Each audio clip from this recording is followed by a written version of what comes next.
So we're going to cover the prohibited conduct, so things that we shouldn't do, and sometimes we're not even aware of some of the things that we shouldn't do. And so I'll share my screen. Is that what Rob and Jason will typically do? Yes, that's what they do. Okay, cool. So I'm going to go ahead and share this. I'm going to share. Let's see.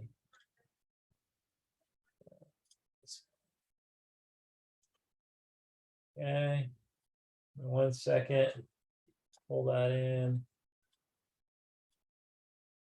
Okay, so we're going over prohibited conduct and the things we should not do. So some of this language a lot of times can be a little hard to understand. And so I'll go through it. The real meat of R162-F-401B is kind of towards the end. And feel free to unmute or stop me anytime you have a question or comment as I'm going through. So if we start off with that first line, it says an individual licensee may not, and then it talks about engaging in certain practices,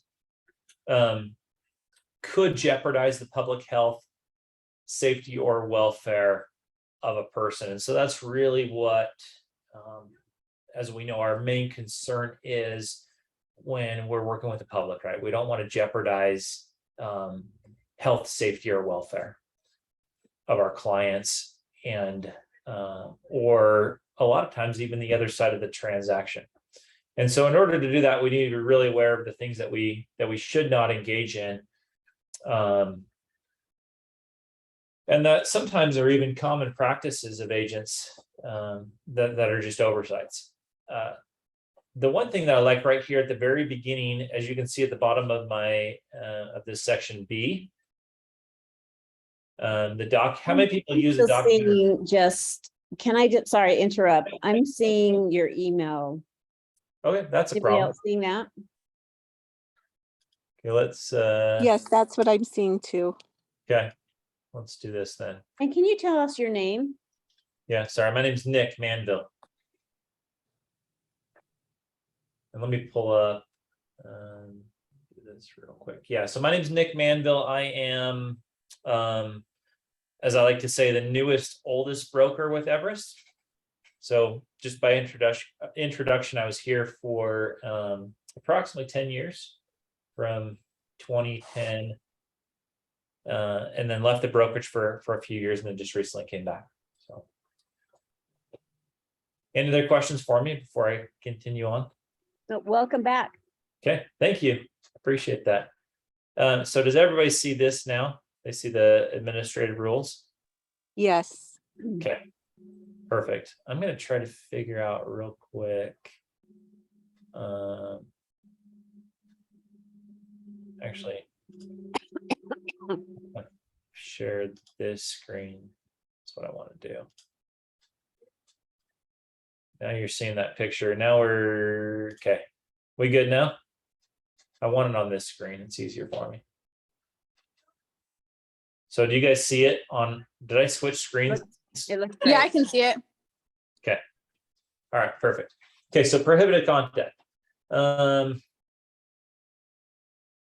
This right here, B, I'm gonna, I don't know if it'll highlight for me, but B right here requires party to acknowledge. Anybody use a document receipt? I think we have one that we use it here at Everest. Is that correct?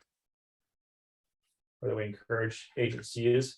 I use it with every transaction. Okay, so with the doc receipt, the key point here is to not have somebody acknowledge that they've received copies of documents without them actually receiving the copies. A lot of times we'll see agents have a client sign a document just to be in compliance without actually having completed the task. Does that make sense? So make sure if you're using a document receipt that you actually give them all the final documents, and then you have them sign that afterwards. They've confirmed that they've received everything from the transaction. Moving down here, make a misrepresentation to the division. So another common a common problem, not only between brand new licensees, but us as licensees as well. So when we renew our license, if there's something in question that's happened in the past 2 years, it's important that we just make the division aware of that so that we don't end up getting written up in like the newsletter that just recently came out. And we all know that that's sometimes we maybe overthink it, or we forget about certain things that have happened, whether it's a traffic violation or something else. And so if you have a question on something that's happened in the past few years and you're getting ready to renew, make sure you reach out to Jason, Rob, or myself so we can help you with that. I mean, we recently had a new licensee that came to the company. He turned in all his paperwork to the division, and he's like, "Oh, I just remembered that I had this, ticket or whatever it was, or this incident, misdemeanor a few years back. And it was so long ago that I kind of forgot about it. What do I do at this point?" And so we helped him reach out to the division and made sure they were aware of it so that it didn't help hold up his licensure. So any questions or comments on that? Okay.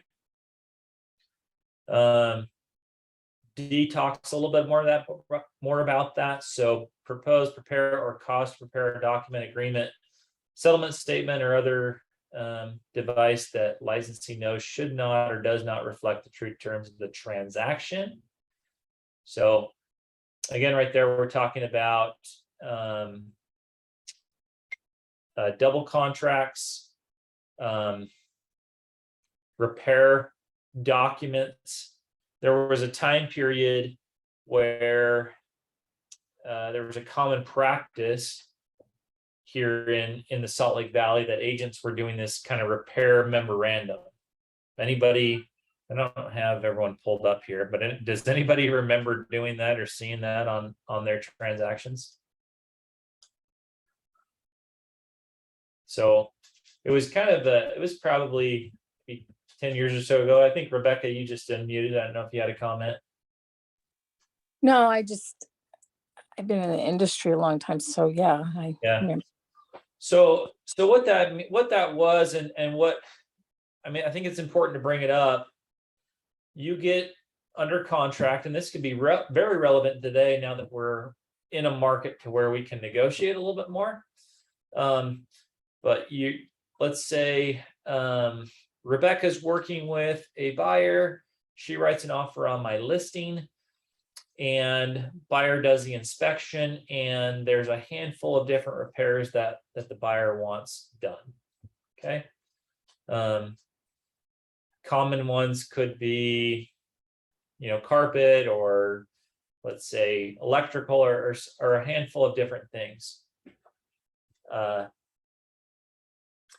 And Rebecca says, "Hey, we know that the lenders won't allow for a carpet allowance or any sort of allowance to pay for these things afterwards to get the buyer the money." And so Rebecca sends me over a Word document that says seller agrees to either do these things or give the buyer money for these things, and asks that both buyer and seller sign this Word document or this repair memorandum, and does not include it in the contract. What is the problem with that? It's a contract outside the Rep C. Yeah, you can't have two contract. contracts. And so what that's called is a double contract. Having a contract that is between buyer and seller that is meant to not have a lender know about, because we know that it will kind of screw up the deal. Now, is there a workaround to that? Absolutely. Was there a comment? Usually what we do is we negotiate what they're willing to do, and then those things that they've agreed on, then we put into an addendum. Yeah, perfect. So you can put it in an addendum, and it's okay to negotiate back and forth via email or on the phone or on text. there's not a problem doing that. Where the problem comes in is having that second agreement. So it's okay to negotiate back and forth with the other agent because there's no agreement at this point. It's just negotiations. And then once you come to an agreement, make sure you're putting that either on a repairs addendum, or if you are concerned that the lender would be concerned about some of those repairs or it may hold up the transaction, what's our alternative? To escrow money, and it used to be that you could escrow 3 times the amount, but I believe it's like 1.5 times now or something. Right. Yeah. And so escrowing money can be an option.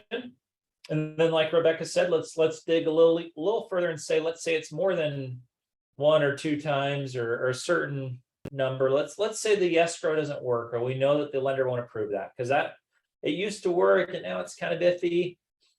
Could we ask for closing costs? Is that a good option? Right? Especially if the buyer is not having the seller pay closing costs.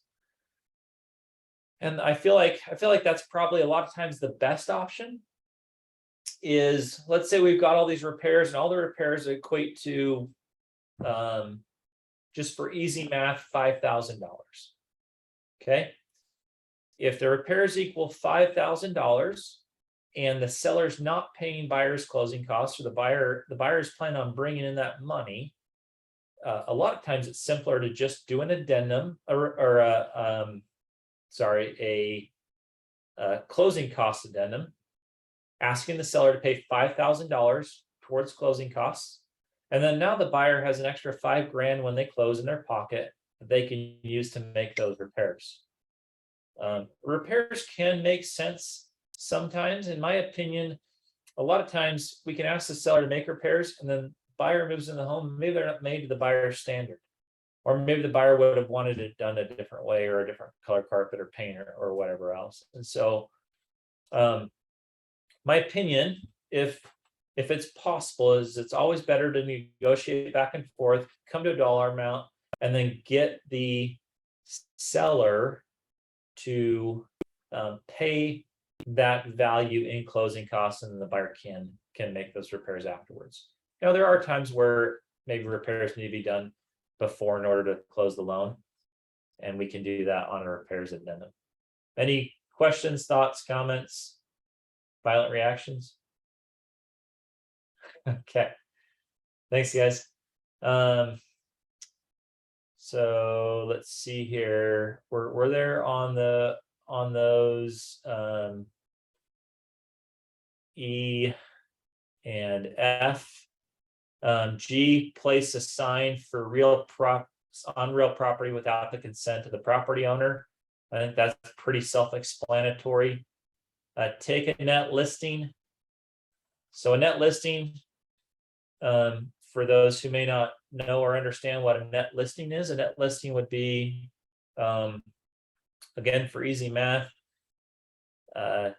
let's say I'm going to list the house for, or the owner wants, they don't care necessarily how much they pay me. They just want to net $500,000 on the sale of their home.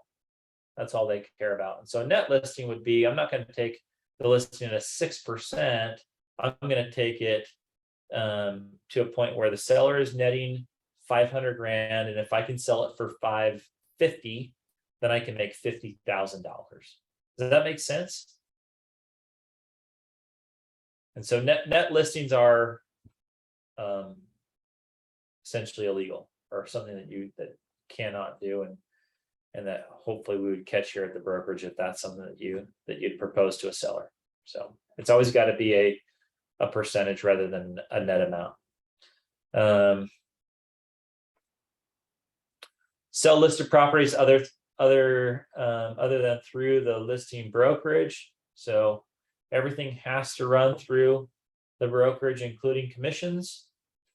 A common commission that sometimes doesn't run through the brokerage that has to, I shouldn't say common, but it happens from time to time, is if you're doing any type of other work, such as like BPO work for banks or anything like that.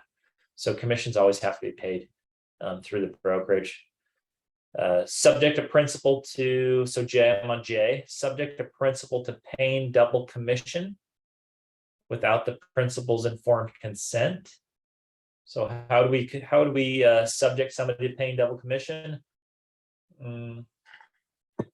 That could be taking a listing agreement or having them sign a listing agreement knowing that they've already signed with someone else.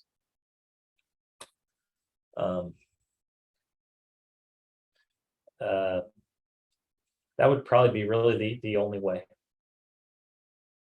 Next one is K, enter or attempt to enter into a concurrent agency representation without licensing.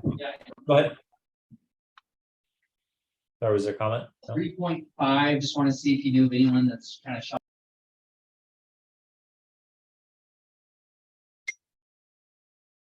Sorry, what was that?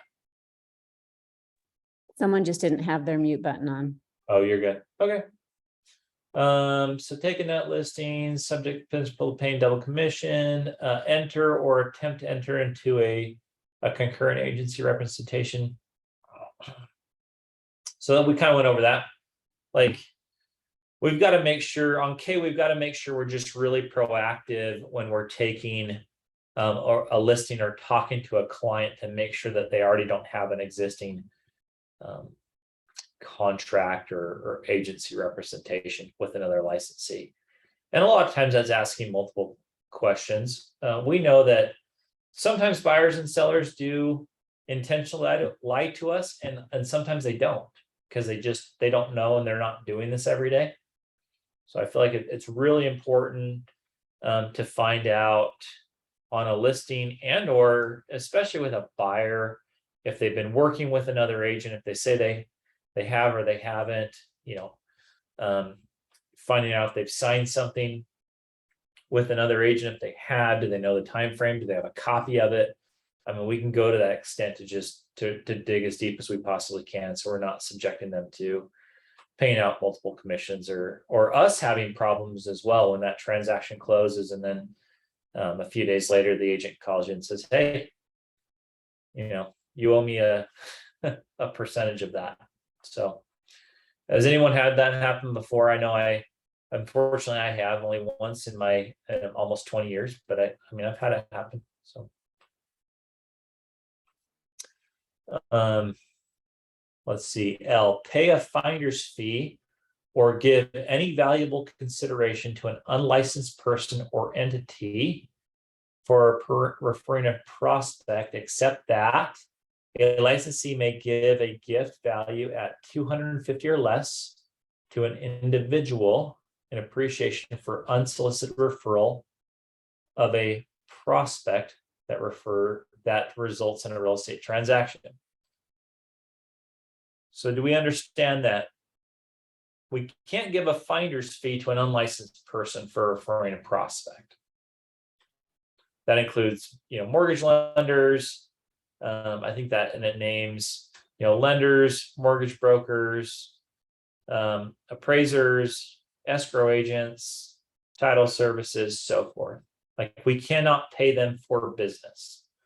What we can do is, let's pick someone here on the list. So I've got Amy Caputo there at the top. So Amy is a good friend of mine. And Amy is always telling people about how great of a real estate agent I am. And one day Amy refers her neighbor to me. Okay. Am I able to thank Amy with a gift? Yes, as long as it's under $250. Yep. And what's the second condition? And that it's unsolicited. Unsolicited. Yeah. And so that's the really important part, is that it's not saying, hey, Amy, for every person that you send to me, I'm going to send you a gift card for $250. Hey, Nick, did that change? Didn't it used to be like 150 or something like that? Yeah, it's gone up over the years, inflation. Right. But yeah, it has gone up. And so I don't know about you guys, but at least for me, I mean, I'm typically not spending that much money. When I get a referral from a client, I've got some thank you cards, here in my desk. I can show you, just a little box of thank you cards. And I actually got one the other day. Went on to that, and it's a past client. I hopped online, found their favorite restaurant, and we know that food is kind of expensive these days. And so I printed off a gift card for them, and then I also sent them the email with the gift card. But I printed off the gift card, stuck it in the thank you card, wrote a little note, and shot it off in the mail. And I did $100. I mean, that's kind of a lot. But I can't imagine, at least for me, I mean, maybe there's some situations where I'd spend $250, but I mean, $100 to a super nice restaurant, I think for most people is a pretty big deal. So thoughts, questions, comments on that? One thing to be aware of, I think that's important too on this, is that if we're wanting to partner with someone on business, like a mortgage broker, we can do that. And many of us do, right? If we have a website, we're paying for leads, we're able to split that cost with the lender, but that's not an unsolicited referral. And we're both advertising and sharing business. That's a completely separate thing. So this is, make sure we're careful with how we gift and appreciate people. And then escrow and title is pretty tight. There's not a whole lot you can do there. Moving on. So I'm going to talk about, this next section, principal in the transaction. So when we're doing contracts, we have to make sure that, number one, we understand that we're not attorneys, that there's boilerplate provisions and addenda in there for a reason. And so we can't counteroffer by striking out, whiting out, substituting language, or otherwise altering these boilerplate provisions in the contract. So often do we see, Jason, Rob, and myself, we see agents who are writing addenda where there's already been a form created for that. Most common, I would say, is closing costs, right? We now have a closing cost addendum, which we used to not have. So closing cost addendum is one. A second one that I see a lot of times is also the repairs addendum. And those are probably the most two common ones that I see that agents will try to take a blank addendum and write in their own language. And a third one that'll probably start coming up a little bit more often than we've seen over the last handful of years is going to be seller finance as well. And so I would highly encourage you, as you're going through and you're trying to amend a contract, look for the supplementary clauses that are in there. And again, if you're not aware of one or you need help, reach out to your favorite broker and they can help you find that. But don't put yourself in a position where you're trying to create language that you don't need to, and putting yourself and jeopardizing yourself in the brokerage into a position to where there's legalities involved because you've written this language that didn't need to be written. So don't change sub language that has been inserted to complete blanks purchase contract. Advertise to offer or sell or lease property without written consent of the owners. If the property is currently listed, the listing broker. Okay, so this is a big one right here. And actually, I got an email a few days ago from an agent. I wish I had. I should have pulled it up. But this agent sent me an email and he said, "Hey, this is blah blah blah from ABC Realty, and I noticed your listing that you have, here in West Jordan. It looks super nice. Would you mind if I put it on my website and try to help you find a buyer for that property?" Okay, is there a problem with that? Can I just tell them, yeah, sure, go ahead, great. You can sell it, love it. They have to disclose who listed it, the agent and the broker. Yeah, disclosure is good. Who needs to give them permission other than myself? The broker. Broker and the owner. Oh, yeah. So right here it says advertise, so you've got Q, and then right behind it, like, you have to have written consent from the owners of the property. And so if I'm gonna take listings and I want other agents to be able to advertise that, it may be a good idea to have that in my listing agreement in the addendum. Or at that point, and this is what I told him. I said, yeah, I would love for you to be able to advertise it. I've got to get permission from the owner and my broker. So, yeah, just make sure you're careful with that, as well as you get those inquiries and you reach out to other people, right? We're trying to get creative. We're doing what we can to sell homes, and I don't think it's necessarily a bad idea for him to put my listing on his Facebook page. That's great. Go. Can I just say one thing on this? Yeah, please.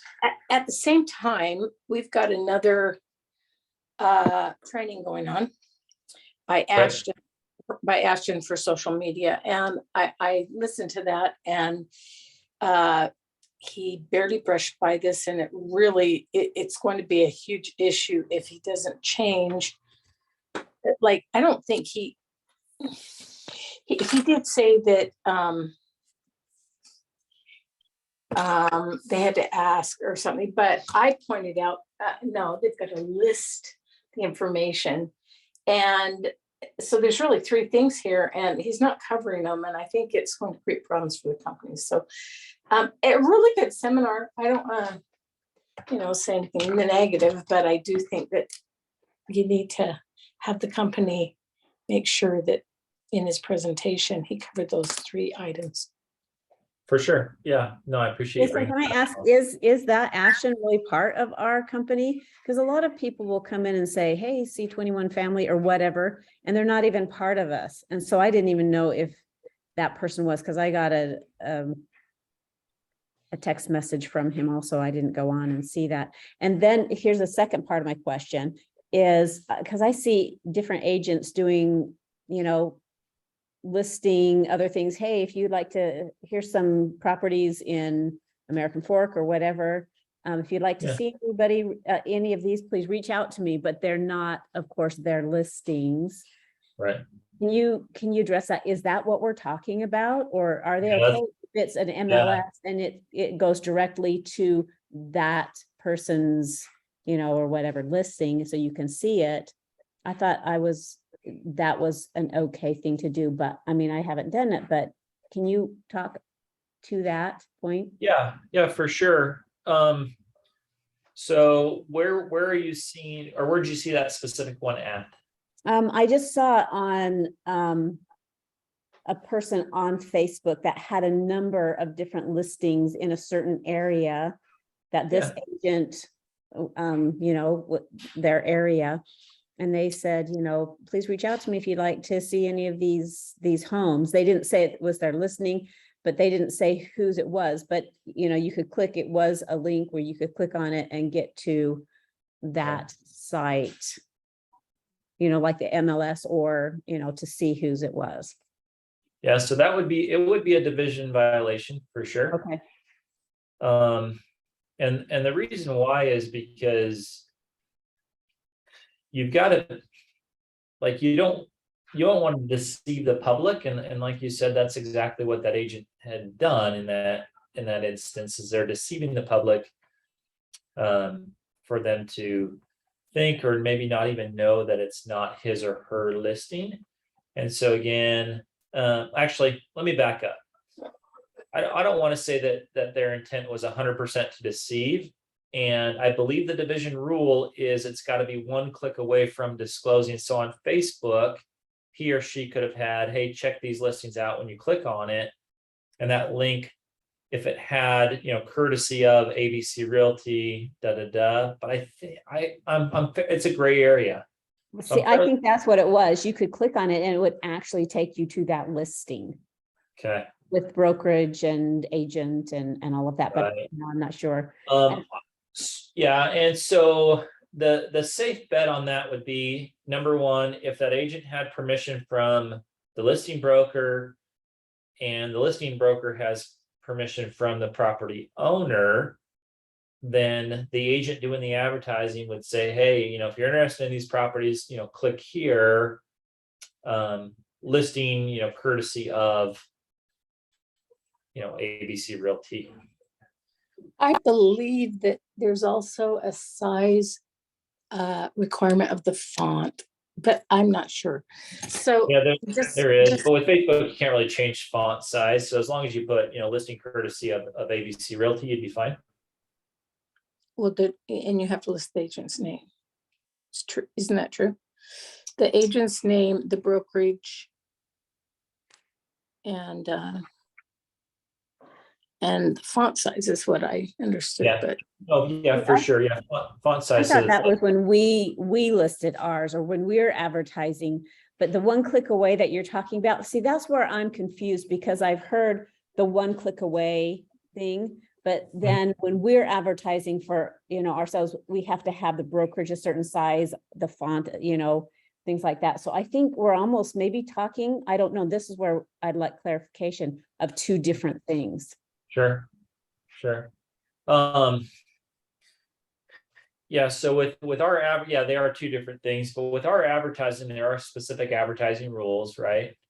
And there's the font sizes and so forth. When we're advertising someone else's property or someone else's listing, I'm sure font sizes apply. I don't know the answer to that. Happy to do the research on it and talk to Rob and Jason and see if we can, maybe bring that up on next week's call.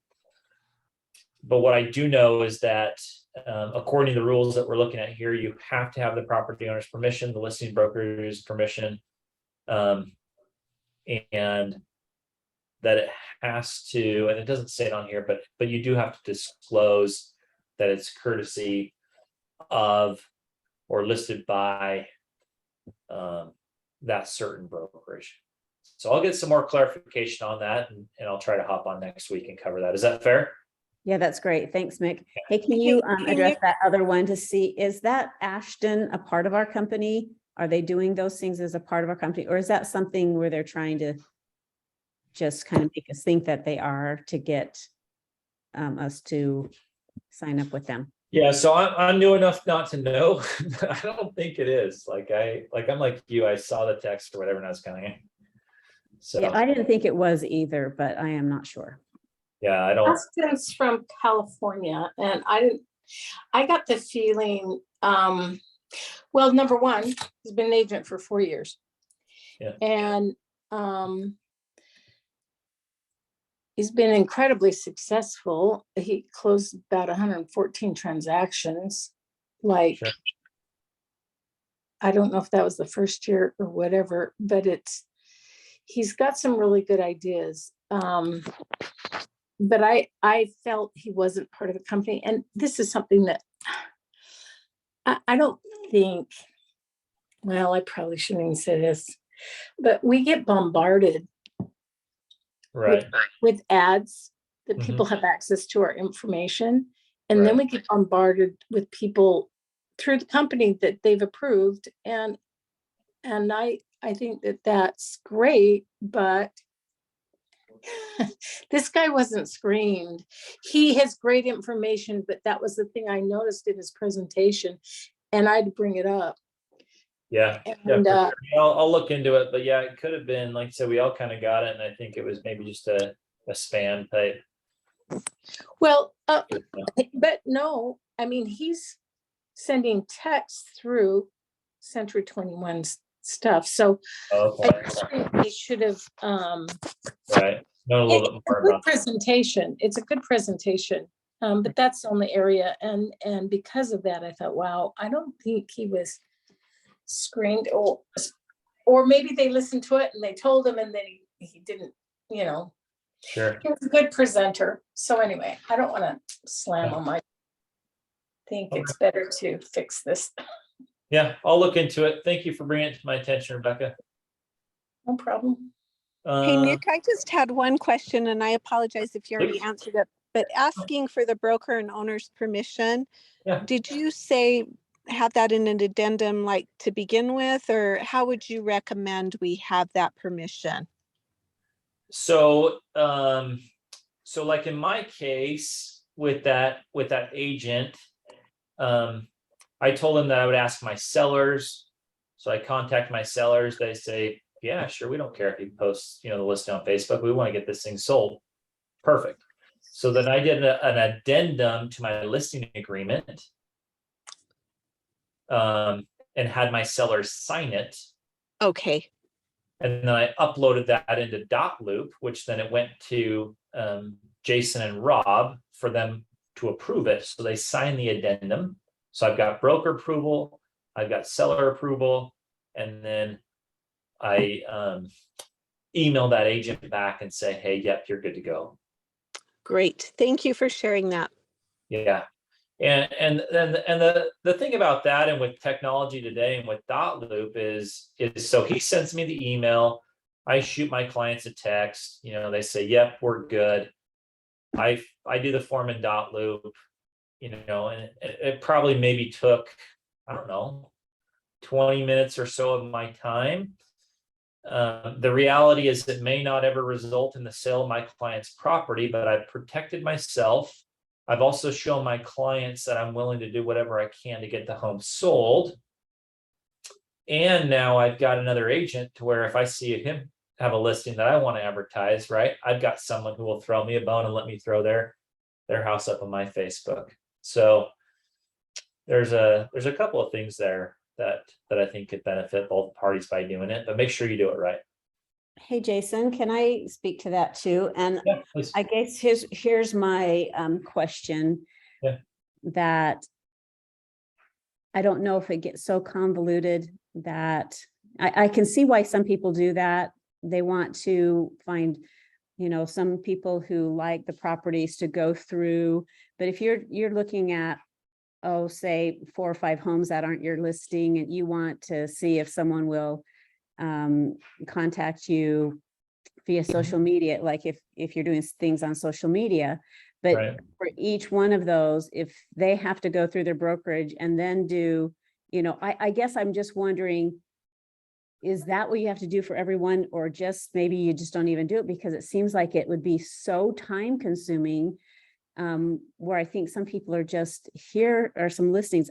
That clarification on one click away, or what we need to do, if that's something we choose to do, because I can see how that is like, I wouldn't do it because that takes so much time to, say you have 4 or 5 listings in your area that you want, you're trying to social media, and throw up to see if somebody would call you on them. Right. You see what I mean? How? Yeah, no, it definitely could be, can be super time consuming for sure. Like I said, for me, the whole process of giving him permission, like I said, is maybe 20-30 minutes of my time, not a big deal. But that's really the only way to stay compliant. That's the reason why we're going over these rules, because a lot of agents don't do that. And often in the division newsletter, we see those agents who are, getting written up or paying fines or different things. And so if you want to do it, you've got to do it right. And if you don't want to spend the time, then there's other ways to advertise property, but that would be really the only way to advertise a single property, is to make sure you have permission from Thanks. both broker and seller. Yeah. So just moving on real quick, there were a few other points that I want to touch on before we wrap up. So let's see. Oh, right here, S. So make sure that if we say that we're holding client funds, also known as earnest money, that we actually have it.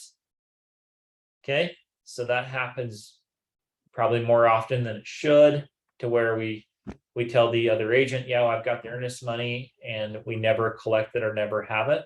So don't get caught in that. If your client doesn't meet their earnest money obligation, it is your duty and your obligation to make sure that you make the other party aware that you're in breach of contract. You can always ask for an extension, but don't ever tell them that you have the money when you don't. So I think that's pretty self-explanatory. When acting as a limited agent, so next one, T, disclose any information to the agent by either principal that would likely weaken. So this is hard, right? So when you're a limited agent in a transaction, you've got to make sure that whatever you're telling either buyer or seller, it's not going to harm the other party. But then also, if you're telling them something that that your client on that side is aware that you're saying that. So limited agency can be tough. Let's see, you disclose or make any use of a short sale demand letter outside of the purchase of the transaction. In a short sale, have the seller sign a document allowing the licensee to lien the property. So with short sales, or going out there and trying to be an investor, this is why a lot of investors that are out knocking doors get rid of their license, because they can't do this practice where I knock on a door, I say, hey, whatever, Melissa, I understand your home's a default, let me help you out, sign the property over to me, I'll start making the payments, and then you can lease it back. That's a problem. You create a lien on the property without them knowing that you're an agent. So those short sales and those type of transactions can be really sticky when you're an agent. W, charge any fee that represents the difference between the total concessions authorized by the seller and the actual amount of buyer's closing costs. So just make sure we're not charging any sort of extra monies that aren't accounted for, especially within short sales.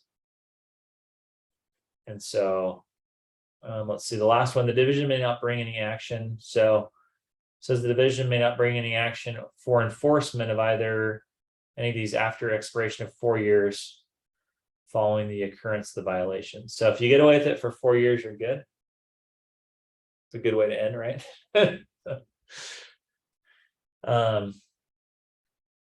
So what I'll do is I'll find out a little bit more on that advertising, and maybe we'll talk advertising next week, have Jason, Rob, or myself get a little bit more clear on advertising fonts and Facebook, as that's where a lot of agents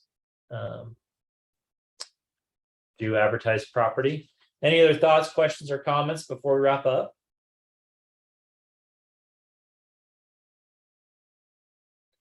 Well, hopefully that was helpful to everyone. And I apologize for maybe not being a little bit more prepared, but I felt like we got some good information out on what we need to watch for in those prohibited conducts. And I will be on the call next week with you, whether I'm hosting or not, so that I can make sure we address those concerns on advertising. So thanks you guys for being here. Have a great rest of your week, and look forward to seeing you next week. Thanks, Mick. Thank you. Thanks. See ya.